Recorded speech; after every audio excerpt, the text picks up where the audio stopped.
Hey guys, I think we can all agree that it is one of the creepiest things Stephen King has ever created. This thing doesn't just hunt you, it haunts you. Unlike most of King's other monsters, it feeds on fear and loves to mess with its victims by turning into their worst nightmares before finishing them off. And in today's video, we're diving into all the wild and twisted forms it takes to trap its victims and send them off to their eternal sleep. So grab a snack, stay tuned, and let's just see how far this monster will go to feed its endless hunger. Oh, and real quick, if you're enjoying our videos, don't forget to hit that subscribe button. It's just one click for you, but it means the world to us. Alright, let's get into it.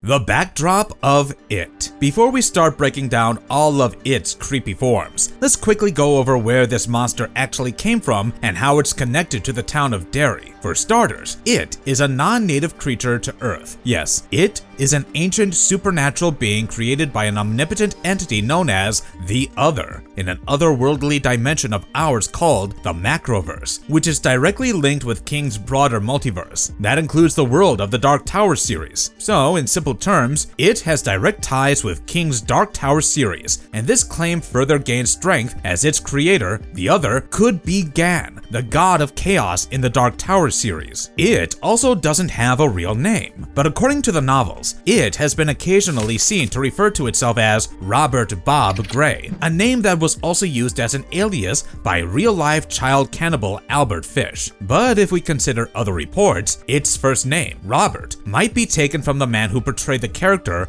Bozo the Clown. If we talk about its shape-shifting powers, it belongs to a special group of species known as the Glamour, who can transform and manipulate their prey at will. Using this ability, it killed many humans, children, and animals without any mercy or remorse. Wait a minute. If It is an extraterrestrial entity, then how come such a thing of malice came to Earth and found its home in Derry? Well, it landed on Earth around 1 million BCE when an event similar to a meteor strike occurred. The place where the explosion happened eventually became Derry. Initially, It feasted on anything that he found under his radar, but once humans started to settle in, It found them to be his primary prey to satisfy the hunger. In the beginning, it targeted adults and later switched to kids as they were easier to scare and manipulate. It considered fear as the salt for his meat, so he frightened his victims before killing and consuming them with his gaping maw.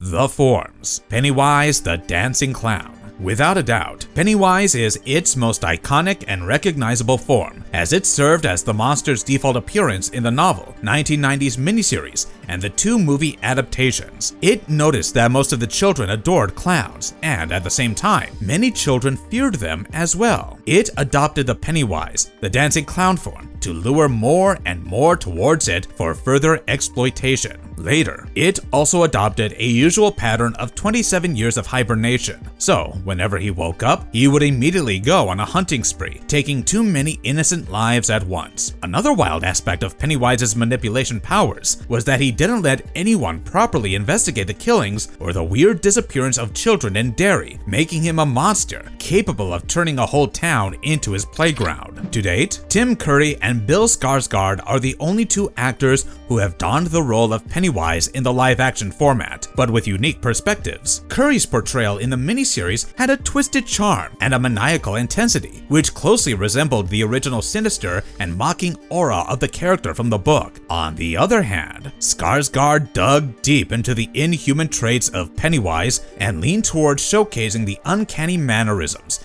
death stare, and sudden unpredictability more. However, both approaches received positive feedback, and the actors were successful enough to print a perfect horror image of Pennywise in the minds of the viewers and avid King fans forever.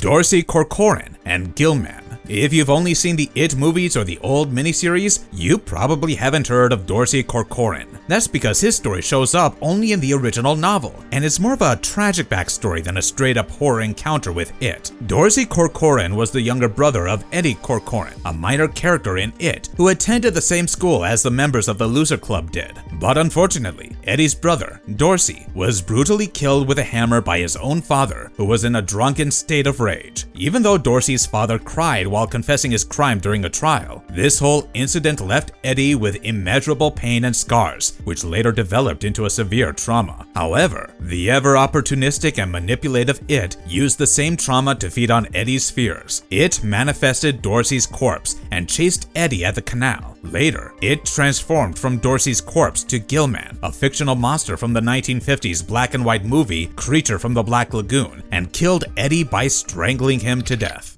Betty Ripsum. In the novel, Betty Ripsum was just a mere 14-year-old girl who got kidnapped and later killed by It. Unfortunately, her parents never found her body, and they kept on searching for her with Officer Butch Bowers, one of the supporting antagonists, with his partner. But they only met with failure. Betty's disappearance punched a huge hole in her parents' hearts, and they were having a hard time coping with the loss of their child. Both parents yearned to fill that void. So, It decided to exploit Betty's parents' emotions. One day, when Betty's father was washing the dishes at night, It mimicked his missing child's voice from the kitchen sink as an attempt to alleviate his grief to a much larger degree. Betty also appeared in the 2017 It movie, and her role was portrayed by Katie Lundman. A glimpse of her was shown when the Loser Club visited the house at the infamous Neibolt Street for the first time, but there was no clear indication of the form that It took to kill Betty, as she was dragged from the scene within seconds, and later, her body was found to be ripped in half, as if It wanted to make an irony of her last name in the cruelest way possible.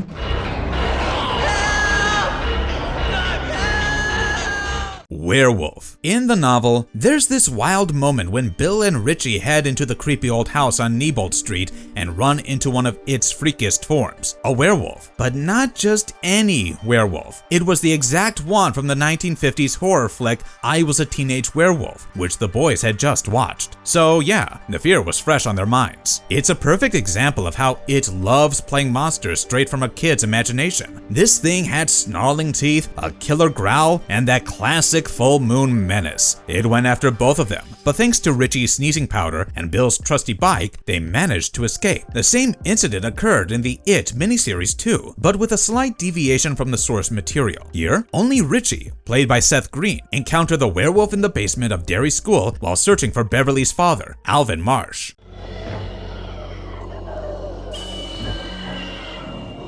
The Mummy. In the novel, It continued his wild run of shapeshifting into terrifying monsters from classic horror movies to feed on the fear of young minds for fun and hunger. This time, It transformed into Boris Karloff's portrayal of the Mummy from Universal's 1932 classic to hunt down Ben Hanscom, the chubbiest and smartest member of the Loser Club, who always had a fear of this monster. Ben was always alone, vulnerable, and filled with anxiety, so that's why he feared mummies, as they had the power to haunt anyone going through loneliness and dread. So, when It transformed himself into the ancient monster with bandages and dragging limbs, Ben recognized his nightmare and immediately ran away to save himself from this horrifying reality. In the 1990 miniseries, It has been shown taking this form once again, but this time it was to attack Stan Uris, another major character in the series, played by Ben Heller. However, this mummy's form was quite different from the traditional Boris Karloff's look, but it still held the fear factor of a grotesque and bizarre combination of an undead and a clown.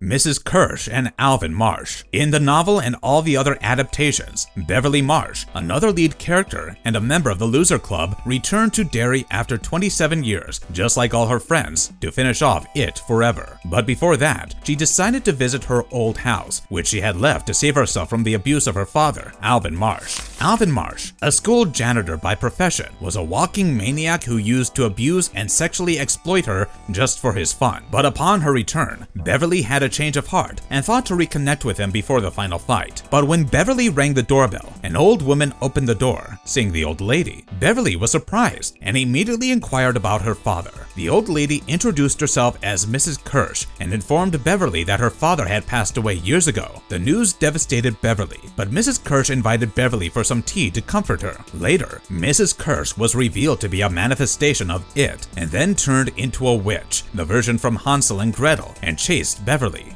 Beverly tried to escape, but then it played another masterstroke and mimicked Alvin's voice to make her revisit every trauma that her father gave her. Its plan almost broke Beverly emotionally and mentally, but she was able to escape by getting out of the house in time. The Piranhas. The sudden appearance of piranhas marks one of the unsettling moments from the novel. The Loser Club members embarked through the woods for a formative adventure. Suddenly, while crossing a stream, Eddie Kasprak, the youngest member of the Loser Club, caught a terrifying glimpse of something unnatural happening in the stream. He leaned to inspect it and discovered a bloodthirsty school of ravenous, man-eating piranhas had populated the entire marine ecosystem. Struck with fear, Eddie began to panic and lost his footing and was about to fall into the stream and get devoured alive by the marine predators of the Amazon. But before gravity did its work, Stan Uris rescued him by pulling him back to solid ground. On the surface, it might look like a simple case of hallucination, but you know it, who feasts on fears and twists perceptions like a funhouse mirror. It could be his ploy to exploit Eddie's fears, as he was always terrified of the idea of getting eaten alive.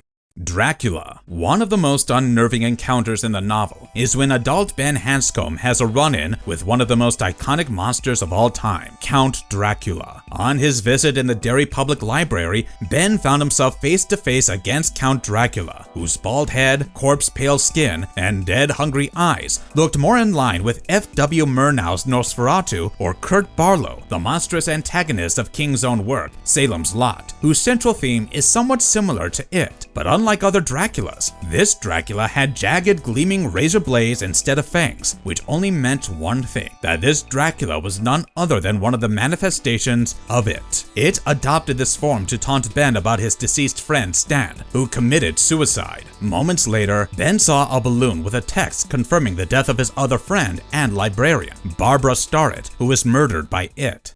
Patrick Hockstetter. Even though an extremely underutilized character in the movie adaptations, Patrick Hockstetter is a terrifying antagonist in the novel. As a psychopathic bully, he had a strange habit of locking small animals in his junkyard refrigerator so that he could enjoy watching them suffer from suffocation. Patrick encountered it as a swarm of leeches, as he had a fear of leeches. Those leeches covered Patrick's entire body and drained all his blood and gave him a torturous death. Later, the ghost of Patrick attacked adult Eddie Kasprak in the baseball field, along with other ghosts, such as Tony Tracker, the man who sometimes used to coach kids on baseball, Greta Bowie, the girl who used to bully Beverly, and Belch.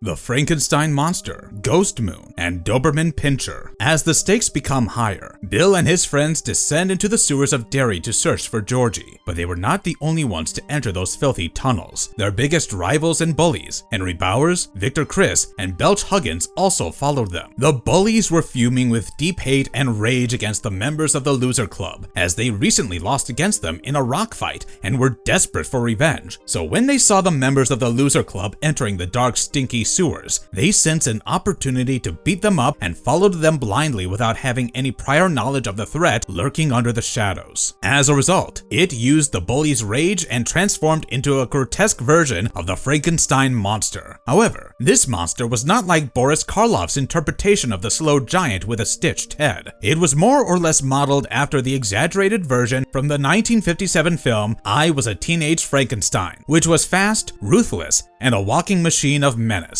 The monster ripped off Victor Criss's head and tore off half of Belch Huggins' face. It had other plans for Henry, so he spared his life and only left him traumatized by the scene. Later, it manipulated Henry to such a degree that he confessed to all the crimes of it as his own. As he was just a minor, Henry was sent to Juniper Hill Asylum for correction. But this was not the end of Henry's miseries. 27 years later, Henry discovered a ghost moon, which was conversing with him in the voices of his deceased friends Victor and Belch, and sometimes even in the voices of the other deceased children. This ghost moon was mainly trying to brainwash Henry to return to Derry and kill all the members of the Loser Club. Later, the moon transformed into its face, and it was revealed that it was trying to use Henry and his drive for revenge as his tool to kill adult Bill and his friends. To further strengthen his plan, it manifested Victor's form form too, so that he could convince Henry to be on board with his plan. Once Henry agreed, it manifested in the form of Zombie Belt and helped him break out from the asylum so that he could finish its longtime ambition, that is, to end the Loser Club. It even mauled the abusive lead guard to death by taking the form of a giant dog, specifically a Doberman Pinscher, so Henry got a smoother path to execute the plan. But when Henry fought against the members of the Loser Club again, he was accidentally stabbed to death by Eddie, who was just trying to defend himself from Henry's attacks.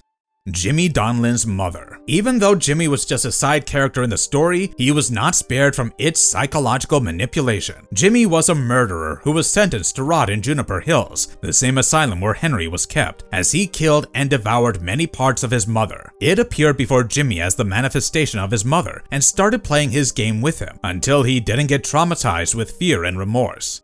Dead children. As a child in the It novel, Stan Uris was perhaps the most rational and logical member of the Loser Club, who believed more in facts, order, and reason. Initially, he didn't believe in It much, but when he encountered him, his world was completely shaken. Stan's first encounter with It happened at the dairy standpipe, where he was watching some birds in the park. The standpipe was old, abandoned, and most haunted, as it was reported that many children had drowned there, which led to their untimely deaths. It used a chorus of eerie, beckoning voices, or, in simple terms, the whispers of those dead children who couldn't make out from the standpipe alive, to lure Stan in. When Stan entered the standpipe, suddenly, the door behind him closed. Sensing the danger, Stan immediately reached for his bird book and started chanting as many names of the birds he could remember to distract himself from the fear. Suddenly, the door opened and he escaped, which was quite similar to how he escaped the mummy in the miniseries.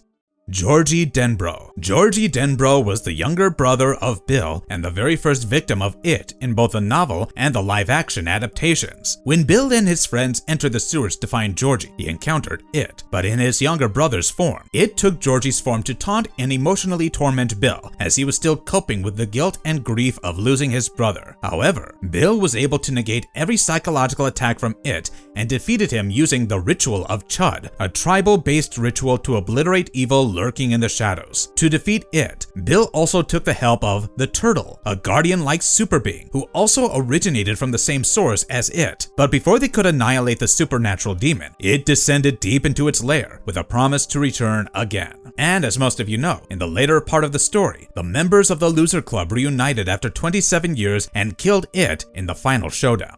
The Big Bird. In King's novel, It has shapeshifted into many classic creatures from different horror blockbusters, but to attack Mike Hanlon, another major protagonist of the franchise, It chose to take the form of a giant bird-like creature, which was a hybrid of a crow and Rodan, the colossal flying kaiju from the 1950s Japanese cinema. It took this form because Mike was terrified of crows, as they used to attack him viciously when he was just a baby. So, when Mike encountered this massive menace with a razor-sharp beak and alien intelligence, he quickly hid in the smokestack, stayed there until the bird flew away, and saved himself. However, this scene never made it to the live-action adaptations, as it demanded an impeccable visual spectacle with high graphics or animations, which could have taken a hit on the budget constraints.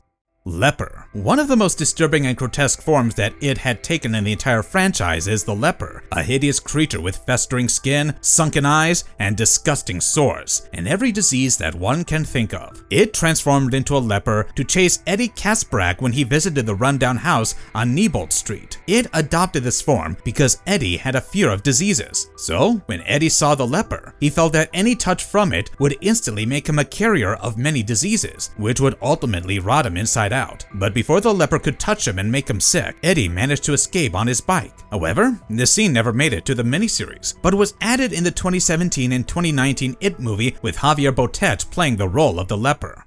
Jaws. In the novel, It has been hunting down the kids of Derry from the 1950s, and it kept on evolving with time. Earlier, It used to transform into monsters from 1950s cult classics, but in the 1980s section of the novel, it started shapeshifting into monsters from the horror era of the 70s and 80s, and becoming the shark from Jaws was one such prime example of this. In a chilling recollection, a young boy named Tommy Vicinanza informed the local authorities that he saw a massive shark-like creature, just like the one in giant jaws, navigating in the filthy waters of Derry Canal, and then splashing out and devouring another local boy named Johnny Thury. As usual, the authorities dismissed the boy's claim and reported his testimony as a case of vivid imagination and trauma-induced hallucination. This incident never made it to the live adaptations, as it would have caused huge copyright issues with the makers of the Jaws movie. Stan Uris's head. In the novel, adult Stan was happily married with his beautiful wife Patricia, but all his happiness soon faded away when Mike insisted that he'd return to Derry and fulfill their childhood promise of killing It. Upon hearing the news of It's emergence, flashes of the horrors in the sewers resurfaced in Stan's memory. This made Stan extremely nervous to such a degree that he took the decision of ending his life rather than facing the same evil again. But that was not all. It used Stan's severed head to mock the losers when they returned to kill him. This incident became a chilling and unsettling moment in the book. Later, the same scene was adopted in the miniseries too, but in the movie adaptation, the makers took a little deviation from the original material and gave Stan's decapitated head, this time played by Andy Bean, spider-like legs, similar to John Carpenter's The Thing, to alleviate the fear factor of the scene. Giant statue of Paul Bunyan. Richie Tozier found himself in bizarre events when he encountered the giant statue of Paul Bunyan, a celebrated American folk hero known for his lumberjack strength. At first glance, it looked like a normal local landmark, but for Richie, it became a walking nightmare. One summer day when Richie was alone, the statue came to life and stepped down from the podium and rushed towards Richie with a thunderous force. The statue swung its massive axe at him, creating massive destruction on the way. After confirming that it was not a hallucination, Richie started running for his life. When Richie turned, he found that the statue had returned to its position, and all the destruction it had created on the way was restored to its former self. Later, it was revealed that the statue was yet another manifestation of It to hurt another prominent member of the Loser Club. The same incident also made inroads in the 2019 movie adaptation, but this time it was with the adult Richie, played by Bill Hader, who returned to Derry after being a successful stand-up comedian. In this scene, the statue again comes to life and starts attacking Richie in the same fashion. However, the CGI and special effects of the movie failed to capture the raw terror and horror essence of the book. The Deadlights. You've seen It taking the form of Pennywise and assume the creature to be male, but in reality, It is genderless and even formless. Its true form belonged to a special category of creatures known as the Deadlights. Deadlights don't have any form, but can hypnotize anyone who directly stares into them. Not only that, but Deadlights even send their victims to a space where identity dissolves and fears become eternal. Since Deadlights are creatures from another universe, a character who sees them is actually brushing up against another reality, which is not ruled by nature or logic, but by chaos and hunger. The Deadlights have been shown in movie adaptations and miniseries as a visual representation of It. The Crawling Eye. The Crawling Eye is a monster that appeared in the 1958 sci-fi movie of the same name. In the novel, the kids of the Loser Club first mention this creature when they discuss the horror movies they have seen in the late-night movie marathon. Later, they encounter the creature when they enter the suffocating tunnels of the sewers of Derry for the final showdown against It. In the novel, the appearance of the Crawling Eye signified the central theme of the story that the children's imagination is a double-edged sword, which has an incredible potential for creating wonders, but also has the power to turn conjuring nightmares into reality. It also signified that It doesn't only transform into monsters that could kill his prey, but he can transform into those as well who have lived long enough in your head.